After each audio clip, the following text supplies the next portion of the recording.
పితృకార్యాలంటే ఏంటి? అసలు పితృదోషాలంటే ఏంటి? ముందు ఈ రెండిట్లి మధ్య భేదం ఏంటివి?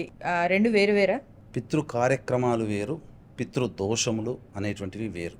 పితృ కార్యక్రమాలు అనగా మనిషి జీవించి ఉన్న దారభ్యత, ఎంతో విలువైనటువంటి బాంధవ్యాన్ని అనగా భార్యాపుత్రాదులతో, బంధువులతో, స్నేహితులతో తన జీవితాన్ని గడుపుతాడు.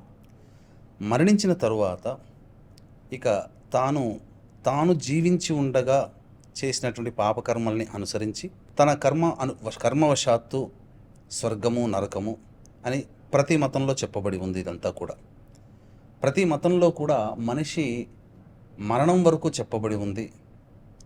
కొన్ని మతాలలో మరణం తరువాత అనేటువంటిది కొంతవరకే చెప్పబడింది. కానీ మన హిందూ సనాతన ధర్మంలో మాత్రం మరణం తర్వాత ఏంటి, ఆ జీవి మళ్ళీ ఎటువంటి కర్మ చేసుకొని మళ్ళీ తిరిగి జన్మిస్తారు అనేటువంటిది అంతా కూడా ఉంటుంది.